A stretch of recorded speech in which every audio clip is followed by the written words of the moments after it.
Photo edit করার জন্য এমন অ্যামেজিং ৩ থেকে ৫টা অ্যাপস রয়েছে যে অ্যাপসগুলোর মাধ্যমে আপনি আপনার যে কোনো ফটোগুলোকে আপনি খুব সহজেই এডিট করতে পারবেন। হ্যালো ডিয়ার এভরিওয়ান, আশা করি আপনারা ভালো আছেন। আমি জুবাইর আহমেদ রয়েছে আপনাদের সাথে।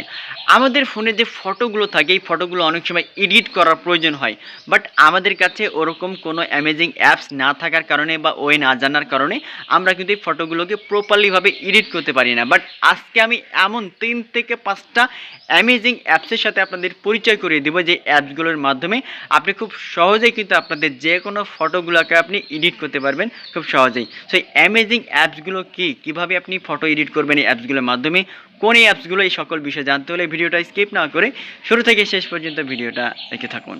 তো ফার্স্টে আপনার ফোনে ডাটা অথবা ওয়াইফাই করে নেবেন। নেওয়ার পরে আপনি প্লে স্টোর যেটা রয়েছে প্লে স্টোরটা আপনি ওপেন করবেন। যেহেতু আমি 3টে অ্যামেজিং অ্যাপসের সাথে আপনাদের পরিচয় করে দেবো, যেটা হচ্ছে আপনার মোবাইল ফোন দিয়েই আপনি কিন্তু এডিট করতে পারবেন অ্যামেজিংভাবে, এবং এই অ্যাপসগুলো অনেক ফেমাস অ্যাপস। তো এখান থেকে আসার পরে নাম্বার 1 যে অ্যাপসের সাথে পরিচয় করাবো, এখান থেকে সার্চ বারে যে আপনি সার্চ করবেন যে হচ্ছে এখান থেকে স্ন্যাপচিট লিখে আপনি সার্চ করবেন। দেখেন SNAPSEED, এই যে অ্যাপসটা পাতার মতো অ্যাপস দেখতে পাবেন আপনারা, এখান থেকে মার্ক করে দেখানো হয়েছে। এটা যদি একটু বড় করে দেখেন, এই যে অ্যাপসটা স্ন্যাপচিট, এটা গুগল এলএলসি মানে গুগলেরই একটা হচ্ছে এটা অ্যাপস স্ন্যাপচিট। এই অ্যাপসটা আপনারা ইনস্টল করে নেবেন। করার পর যেহেতু অলরেডি এটা ইনস্টল করা আছে, অ্যাপস দিয়ে আমি হচ্ছে আমার ফটোগুলো এডিট করে থাকি, প্রায় সব ফটোগুলো।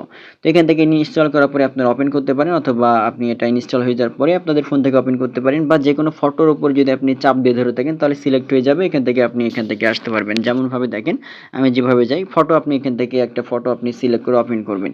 এই যে ফটো আমি সিলেক্ট করলাম, তারপর এখান থেকে শেয়ার নামের একটা অপশন আছে, আমি শেয়ারে ক্লিক করলাম।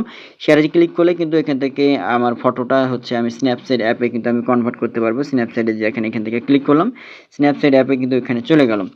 এই যে এখানে আসার পরে কিন্তু এবার মেইন অপশনগুলোর কাজ দেখেন, এখানে স্টাইল লেখা আছে। আপনি অনেকগুলো স্টাইল, আপনি এক একটা ফটোতে ক্লিক করলে অটোমেটিক্যালি কিন্তু এগুলো কিন্তু আপনার এডিট হয়ে যাবে, ঠিক আছে। তো এখান থেকে তার চাইতে আপনি ম্যানুয়ালিভাবে এডিট করাটাই বেটার। এখানে টুলস লেখা আছে, আপনি টুলসে ক্লিক করবেন। টুলসে ক্লিক করার পরে দেখেন এখান থেকে অনেকগুলো অপশন রয়েছে। এখানে টিউন ইমেজ রয়েছে, ডিটেলস রয়েছে, কার্ভস রয়েছে, হোয়াইট ব্যালেন্স রয়েছে, ক্রপ রয়েছে, রোটেট রয়েছে, এবং আরও অনেকগুলো অপশন রয়েছে। এক একটা অপশনের কাজ এক এক ধরনের। আপনি কিন্তু এগুলো মানে এটা নিয়ে যদি ভিডিও করতে চাই অনেক লং একটা ভিডিও হয়ে যাবে, এই জন্য আমি জাস্ট শুধুমাত্র আপনাদেরকে দেখাচ্ছি। টিউন ইমেজে যদি ক্লিক করেন এখান থেকে দেখেন, এখান থেকে আপনাদের ফটোগুলো দেখেন, ব্রাইটনেস, কন্ট্রাস্ট, সোলারেশন, স্যাচুরেশন, তারপরে হচ্ছে অ্যাম্বিয়েন্স, তারপরে হাইলাইটস, তারপরে শ্যাডো। এই যে দেখেন এই অপশনগুলোর মাধ্যমে কিন্তু এগুলো আপনি কম বেশি করতে পারবেন। ব্রাইটনেস বাড়াতে পারবেন, কমাইতে পারবেন, তারপরে এখান থেকে কন্ট্রাস্টগুলো বাড়াতে পারবেন, কমাইতে পারবেন, তারপরে এখানে স্যাচুরেশনগুলো আপনি বাড়াতে পারবেন, কমাইতে পারবেন, ঠিক আছে। এক একটার অপশন কিন্তু এক এক ধরনের কাজ। এর পাশাপাশি টুলসে যদি ক্লিক করেন, এখান থেকে সিলেক্টিভে ক্লিক করেন, এখান থেকে কোনো জায়গায় আপনি নির্দিষ্ট করে মার্ক করে করে কিন্তু আপনি ধরে কিন্তু আপনি এখান থেকে কাজ করতে পারবেন, বাড়াতে পারবেন, কমাইতে পারবেন, ঠিক আছে। এখানে আরও অনেকগুলো অপশন রয়েছে, আপনারা চাইলে এখান থেকে দেখে নিতে পারেন। জাস্ট আমি দেখালাম। এই অ্যাপসের মাধ্যমে কিন্তু আপনি এখান থেকে এডিট করতে পারবেন, আপনাদের ফটোগুলো অ্যামেজিংভাবে এডিট হবে। এবং দ্বিতীয় যে অ্যাপসটা আমি শেয়ার করবো এখান থেকে আপনাদের সাথে, এখান থেকে একটু ব্যাক করবেন। ব্যাক করার পরে সার্চ বারে এসে আপনি সার্চ করবেন যে পিক্সার্ট লিখে সার্চ করবেন, PICSART। এই যে দেখেন এই অ্যাপসটা যদি এখান থেকে আমি যদি ওপেন করি, এটা কিন্তু ফেমাস একটা অ্যাপস। এটা কিন্তু 1 বিলিয়ন ডাউনলোড হয়েছে, ঠিক আছে। এটাও কিন্তু দেখেন আমার ডাউনলোড করা আছে, বাট এটা এডিট করার প্রয়োজন হয় না। তো আপনারা চাইলে এটার মাধ্যমে এডিট করতে পারেন। এটা আমি আর ওপেন করে দেখাচ্ছি না, কারণ ভিডিও হচ্ছে লং হয়ে যাবে। এই জন্য আমি ভিডিও শর্টকাটের জন্য আমি জাস্ট মাত্র অ্যাপসের সাথে পরিচয় করে দিচ্ছি। এখান থেকে ব্যাক করে দেখেন, এখান থেকে 1 billion, can you imagine that? 1 billion দেখেন এখান থেকে, মানে 1 বিলিয়ন প্লাস এটা ডাউনলোড করা হয়েছে। তার মানে বুঝতে পারছেন এই অ্যাপসটা কতটুকু ফেমাস অ্যাপস। আপনারা চাইলে এই অ্যাপসের মাধ্যমে এডিট করতে পারেন। এটা ফটো এডিটিংয়ের জন্য একটা সবচেয়ে ফেমাস একটা অ্যাপস, ঠিক আছে, পিক্সার্ট। এবং আরেকটা অ্যাপসের সাথে আপনাদের পরিচয় করে দেবো, এটা ইনশটের একটা অ্যাপস, ফটো এডিটর প্রো। এই যে ফটো এডিটর প্রো এই অ্যাপস, এটা ইনশটের একটা অ্যাপস। ইনশট দিয়ে ভিডিও এডিটিং করা যায়।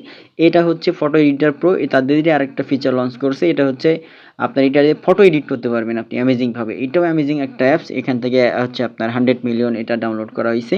সো এই অ্যাপসের মাধ্যমে আপনি ইনস্টল করে আপনি কাজ করতে পারেন, অথবা ফটো এক্সপ্রেস একটা অপশন রয়েছে, আরেকটা অ্যাপস রয়েছে, ওটার মাধ্যমে করতে পারেন। তো এত অ্যাপসের দরকার নেই, 2 থেকে 3টে অ্যাপসের মাধ্যমে আপনি কিন্তু অনেক অ্যামেজিংভাবে এডিট করতে পারবেন। তো 3টে অ্যাপসের মধ্যে যে কোনো অ্যাপস যদি যেটা আপনার ভালো লাগে, আপনি খুব সহজেই সেটা ইনস্টল করার পরে আপনি সেই ফটো এডিটগুলো আপনি খুব অ্যামেজিংভাবে করে ফেলতে পারবেন। তো ভিডিওটা ভালো লেগে থাকলে অবশ্যই আপনি সাবস্ক্রাইব করে আমাদের সাথে থাকবেন। ধন্যবাদ।